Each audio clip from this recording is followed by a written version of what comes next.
नमस्कार दोस्तों, आज आपका स्वागत है नवोत्सव में। आज नवरात्रि का छठा दिन है।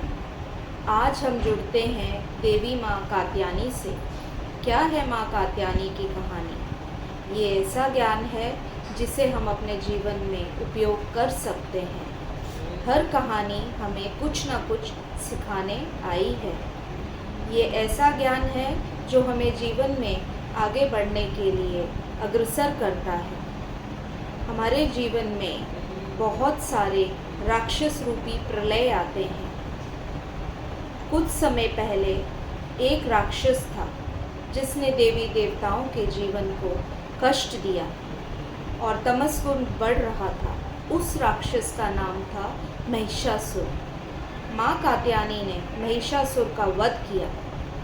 हम देखते हैं कि देवी देवताओं के हाथ में अस्त्र शस्त्र और तलवार रहते हैं।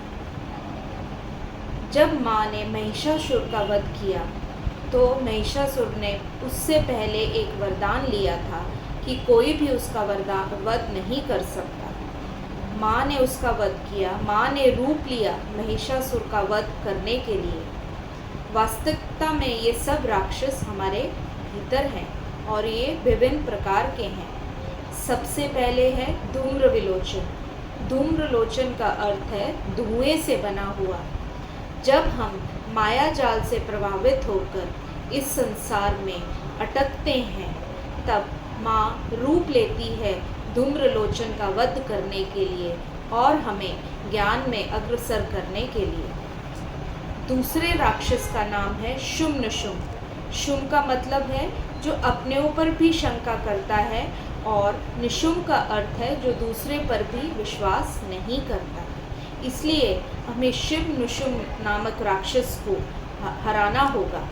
अपने ऊपर आत्मविश्वास रखना होगा और दूसरे से भी प्रेम और विश्वास रखना होगा। तीसरा राक्षस है चंडमुंड। चंड का अर्थ है जो हर चीज़ में मना करता है। मैं ये नहीं करूँगा, मैं वो नहीं करूँगा। और मुंड का अर्थ है हमारा चेहरा, हमारा देखने की शक्ति, हमारे सुनने की शक्ति और दूसरे की पीड़ा को समझने की शक्ति। हमें चंड और मुंड का वध करना होगा। हर कार्य के लिए अग्रसर रहना होगा और अपने संबंधों की रक्षा करनी होगी। हर इंसान की हमें मदद करनी है। महिषासुर, महिषा का अर्थ है भैंस।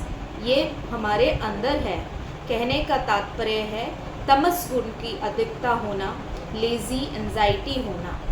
इसको हम ख़त्म कर सकते हैं। हमारे अंदर बहुत सारी इच्छाएं हैं। एक इच्छा से हम दूसरी इच्छा की ओर अग्रसर होते हैं। इन सभी राक्षसों का देवी माँ के प्रसाद से हमें वध करना होगा। माँ की आराधना करनी होगी। माँ कात्यायनी हमें वरदान देती हैं हर चुनौती को पूरा करने की। आज हम माँ की चेतना से जुड़ेंगे और उनका वरदान और आशीर्वाद लेंगे। 2 मिनट का हम ध्यान करेंगे। सुखासन में बैठ जाइए और आंखें बंद कर लीजिए और अपने श्वास से जुड़ जाइए।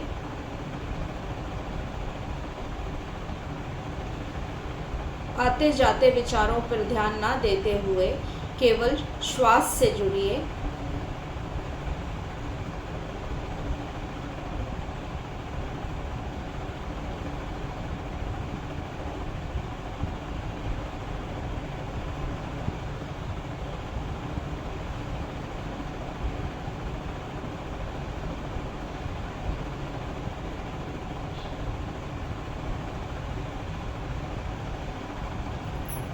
माँ से आशीर्वाद प्राप्त करिए।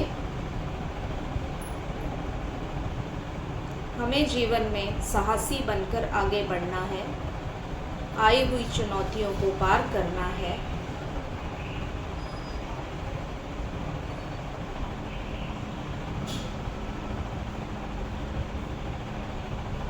केवल ध्यान अपने श्वास पे रखिए।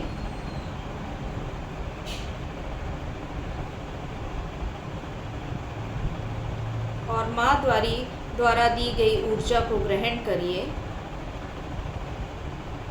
सारी ऊर्जा आपके शरीर में प्रवाहित हो रही है।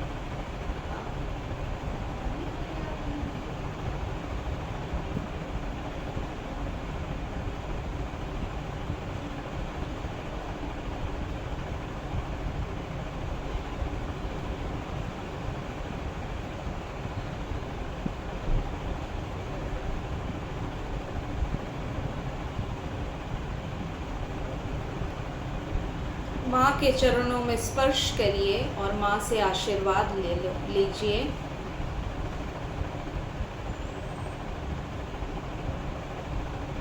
हमें निरंतर अपनी आध्यात्मिक यात्रा पर अग्रसर रहना है।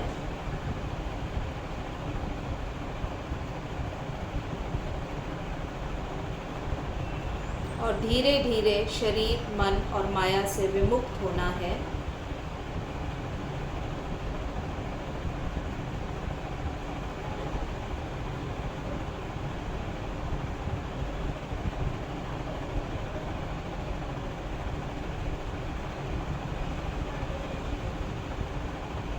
धीरे धीरे अपनी आंखें खोलिए, हाथों की हथेलियों को मलिए और ऊर्जा को अपने चेहरे पे और अपने पूर्ण शरीर पे ग्रहण करिए।